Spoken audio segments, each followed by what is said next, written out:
Please like, subscribe, and be sure to click that bell button for regular and exciting indie film content and your chance to be the first to engage with the Liftoff Global Network of Film Festivals as we embark on launching the careers of the filmmakers of tomorrow. Hello everyone and welcome to today's stream. Today we are talking to a wonderful filmmaker who picked up a special mention from this year's Los Angeles Liftoff Film Festival. Welcome Jon Garcia with his wonderful film, The Reflection of Francisca Newman. I'm so glad that you can join us on today's call. Hi. Hello, Natalie, and thank you so much for also having me here. It really means a lot for, indie filmmakers wanted to have the chance to actually talk, so I appreciate the time. Absolutely, and it looks like you've got a few people here supporting this stream as well. So if you are watching this live and you have any questions for our filmmaker, for Jon, then please do put them in the chat room and we will do our best to answer those as the stream goes on. But Jon, I think you should tell us a little bit more about who you are, what your project was, and your role behind the film and how you got it made. Okay, so let's see. Well, I think it's important for me to say that I'm from Spain, from Madrid. I was born and raised there, not necessarily in a filmmaker family or anything, but I was definitely raised into movies, and I was definitely taught about life in general and how to really anything that has to do with human relationships or just important things at the end.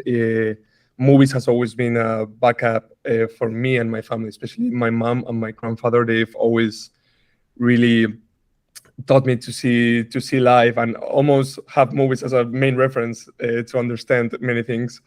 So that has definitely affected a lot of things. So yeah, I could say that kind of started there, and from there I decided to continue to actually follow my career as a filmmaker. I moved to the US. I started studying filmmaking, and since then I've been kind of trying to grow more than as a filmmaker, because you get to learn a lot of things in film school, but it's more about I guess the personal growth as a writer and as you could say as an artist. You could say so. Life experiences and just growing up and starting to see life, I guess, differently. So yeah, that was my thing. And then Francisca Newman came up. Amazing. I know this isn't the best question, but I'm going to start with it anyway. And I know that you're going to go and see The Lion King later in the cinema because they're doing a rerun. Yeah. But you were talking about getting into film and telling stories, but I'm sure there was a film that really resonated with you as a child growing up, if it was stories that you wanted to tell from an early age. So you can either answer this by what story or what film inspired you to get into the film industry, or you can tell us what your favorite film is. Oh yeah, I know. I'll probably choose the first one, only because it compromises me a bit less. I mean, okay.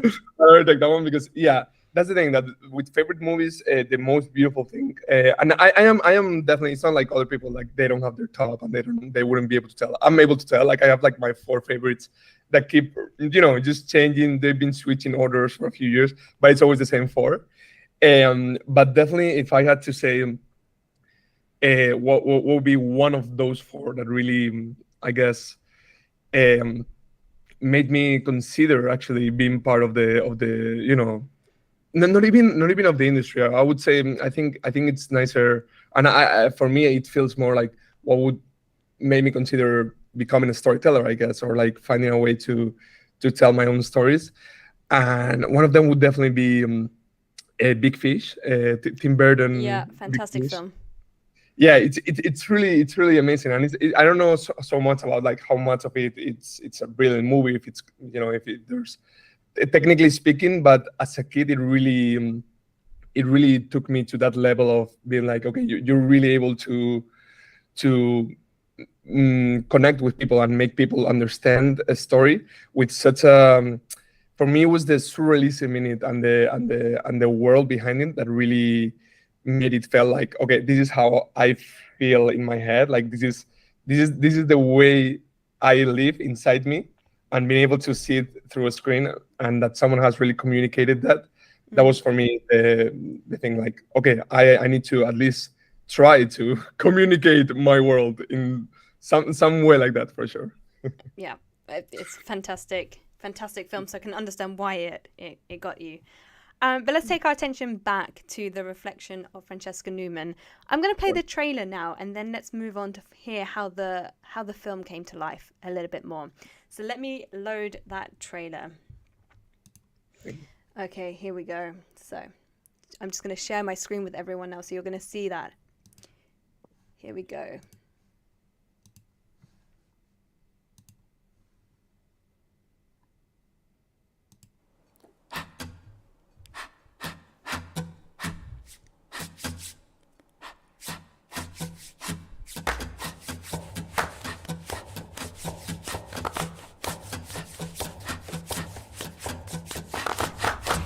Musician. I don't need any music. I don't need you either. Shut up. Let me out. Let me out.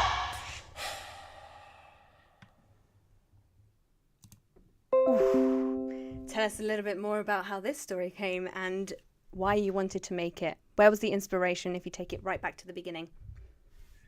So I guess in a first instance, it was my as we were talking about, it was like a point of my career where I really felt the urge to explore this feeling of, what I felt has always been my passion that has drove me to follow this career, also mixed with the perfectionism I felt like I was starting to develop as a filmmaker. And it was a feeling that really made me feel really alone as a person, not only as an artist, but generally, also as a friend, as as a son. It really encapsulated me in so many levels that I really wanted to explore that idea, and I found it really, I don't know, very interesting to use a dancer as a good metaphor for that. I feel like it's a kind of artist that really express themselves through their bodies, and it's a way to portray how dancers, they must be good, they must feel good with themselves in order to be able to dance well and really portray those feelings. So I felt it was the greatest one. But yeah, I feel like again, I feel like Francisca Newman represents a huge aspect of me and who I am. It's a part of me that I guess I'm still trying to understand and give enough space to it. I mean, not any more than that, because it's also a very, I wouldn't say necessarily dark, but a stressful part of myself. And I guess I really like the idea of just like having this dancer inside a space that it's locked. It's the irony behind it, and I was really trying to find a way to represent this visual psychological headspace in a physical manner, and that's how it originated. Amazing. And I feel like the actress and dancer that you have in this film just manages to capture your vision beautifully. I think her name is Clara Navarro. Is that right? Clara Navarro, perfect. Yeah. Yes. Wow. I bet you couldn't Yes. believe it when you found her to be a part of the film. Tell me a little bit more about your audition process, or had you already found Clara before you started writing? What was the process? Yeah, well, so the whole process with Clara and the audition is actually magical, and it's one of the things that I'm most excited to talk about always, because I can be confident about it that it was actually very fun for me and very, very interesting as a filmmaker. It really started like months ago. Months before the production even started.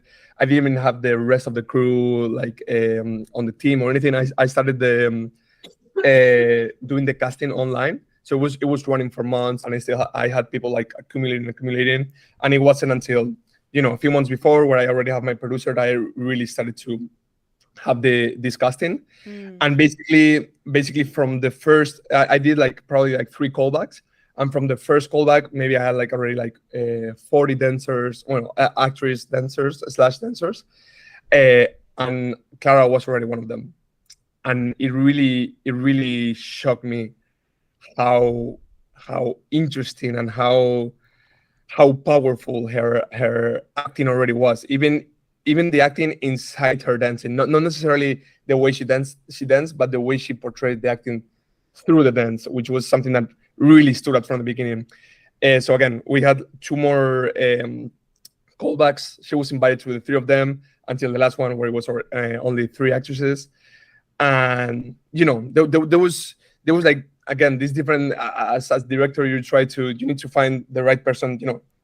For such a complex story, you need to find someone that is a great dancer, right? But also someone that is a good actor, but not only a good actor with other people, but a good actor in this case by themselves. It has to be someone who's able to portray extremely strong and complex feelings just by themselves. Absolutely. And exactly, and just Clara had all of that. She was just she had already all that part.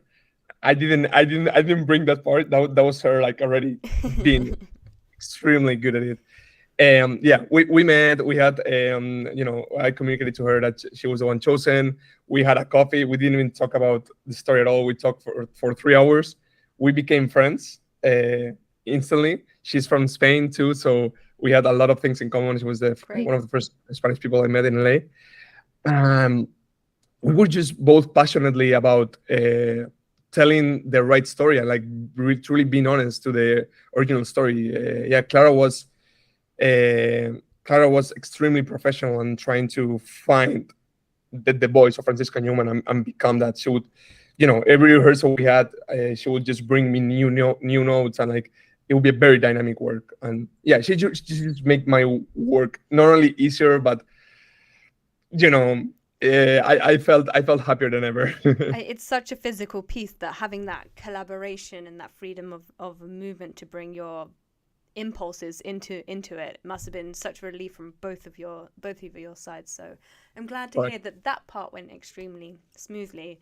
Something that we always talk about here, because filmmaking never is just completely smooth and pleasant. There's always something that happens on a shoot or during the process of filmmaking.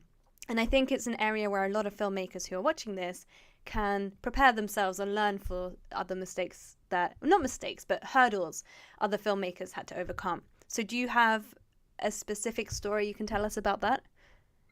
Yeah, I think I do. I mean, and again, this is all just supernatural. We are always reworking and rewriting the story and trying to, again, all filmmaking is always just about finding the solutions to the complex problems that appear always, and that's the most beautiful part of it. But I guess in the production matter, we always, of course, faced a lot of things, right? Because it was such an ambitious project in so many senses, and it was so visually striking, at least in the original script. And I don't think maybe we had all the necessary resources or the budget that the project asked for. It was about, at the end, just having the right artistic members who would be able to make it within the limits. But if I had to say, again, my biggest obstacle would have to be, my one story would probably have to be first day on set. We started shooting way later than what I expected, and everything started to, it was just difficult. The beginning, going to that first shot, took so long that I had so many ideas preconceived of how it should have went, that it was just me kind of just hurting myself. And it was a very difficult day for me, because again, I had this horrible image and expectation of myself almost, of how it should have went. That it has always been like that with every project, but with this specifically, that it had so many people involved and such a strong crew that my head was in that headspace. So it was, for me, my biggest, I guess it's purely psychological. It was about keeping myself mentally healthy and really being able to accept the limitation, killing those unfair expectations, really adapting to what we had, for sure. I think this is a very interesting hurdle to overcome, because I think a lot of people go through that. I know I definitely have. It's this expectation of everything has to be great. You've got so many people on board. It just needs to be perfect. Correct. and that leaves no room for error. And there's always going to be a Exactly. little bit. My partner, he's about to make his short film later this week, and he's telling me exactly those same things. It's like exactly the forefront of his brain right now, and it just can't be. So thank you for sharing that. Of course. Thank you. And thank you for those that are watching and leaving comments. We got Carlos, who's here, who says ole ole. And we have someone called Anna. She says, my film... Oh, it's moving a bit. I think she's saying that her script is in English and Spanish, and also offered a poetic translator from Lorca. I'm not quite sure. I will take a look at that in a moment. But thank you for being engaged in the stream. I want to move on to share a little bit of what our jury was saying, because I did mention I had their notes here, so I did want to say a little bit. So our jury overall gave your film a 9, which is fantastic. Not many films get that. It also received an award graphic. I don't know if you've seen Film Freeway from the behind the scenes, but it's a very cool system. But what she has commented here is, I thought this was a brilliantly done film. It says a lot with very little and few elements. I thought beginning with a metaphor of the young woman dancing in front of the video of the girl instantly told me what this was about. Music was used well and incorporated into the story and the feelings of Francesca together with the dancing. The pace was really good, helping the narrative and concept along. Francesca being in a confined space was a great directional idea, as well as the voices playing as internal dialogues of anxiety. It was easy to get the sense of feeling both isolated and claustrophobic. Overall, I feel this film and the director did exactly what they set out to do, and I had to look twice to make sure it was actually a student film. Wow. So there you go. And across the board, 9 for creativity, 9 for direction, 9 for writing, 9 for cinematography, 9 for performances, 9 for production value, 9 for pacing, 9 for structure, and an 8 for sound and music. So there you go. Oh my God. Wow. So I wanted to share that because when I saw it was that positive, I wanted to, just share that with you. That's great news. Thank you so much. Thank you so much. As we come to the end of this kind of segment, talking about your film, I want to find out a little bit more about what's next. So what is in the pipeline for you? Oh, in the pipeline, it's starting. This honestly, it really just started. I mean, Francisca Newman was just probably my biggest motivator to really keep going and like show me that. I don't know if this is the thing that I'm good at, but it's definitely the thing that I enjoy doing the most and I feel the most myself. So a lot of things, apart from, always writing, which is, I think it's for people, like me with so many things in my head and such a necessary, So a lot of writing for sure. And I'm, apart from keep promoting Francisca Newman and keeping it alive, I have a new music video that just came out this week. That I collaborated with one of my friends from Mexico. His name is Manu Becker. It just came out. We've been working for a few months on his concept, and I'm pretty happy about the result. Honestly, it's already out there, so that's a big part of it. Absolutely, we do have a little clip that we can share of that as well. So let's do that now, and then we'll wrap it up. I'm just going to share my screen once again. All right, here we go.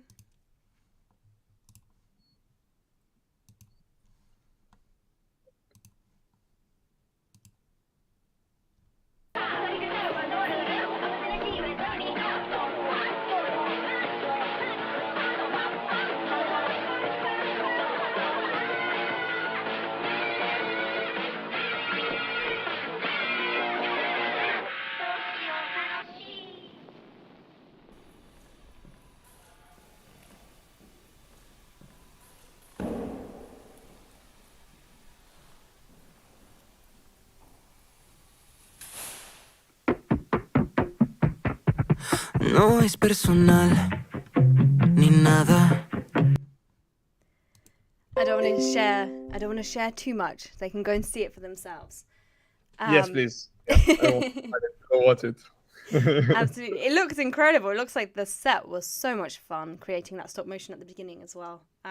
Really cool. Really cool. Good luck. Thank you so much, Good Natalie. luck with everything that you're doing. As we do come to an end of this call, is there any final moments or final things that you'd like to share with our audience?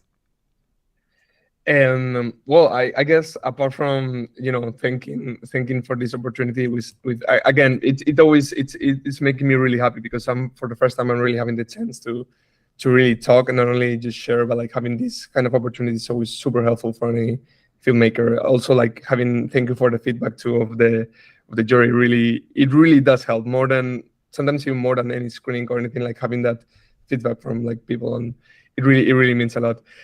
So apart from that, I guess that I'm just excited to be part of the film community and like finding the right people who are able to not only appreciate, it's not about like my art or anything, but like art in general and like what it means to really put out stories that mean something to someone. And that's something that really also Listov gives that opportunity. And I'm very grateful for that. So thank you for that. Thank you. And like I said, just good luck with everything. Please stay in touch with what you're doing, whether it's another short film, music video, I don't know, animation, feature film, whatever is up your sleeve. Just stay in contact with us because you're now part of the Liftoff team. You're part of the Liftoff filmmaker group. So stay in touch and we will help you as much as we can. Thank you so much, Natalie. Thank you. Thank you. And that does come to an end of the stream. So I just want to say thank you again to our audience that have been watching this live. This video will be kept on our YouTube channel so you can refer back to it at any time. And thank you again. Just it's really nice. So we're going to say goodbye. Jon, you can stay on the call for a moment if you want, but let's say goodbye first. Thank you again. Goodbye. Thank you.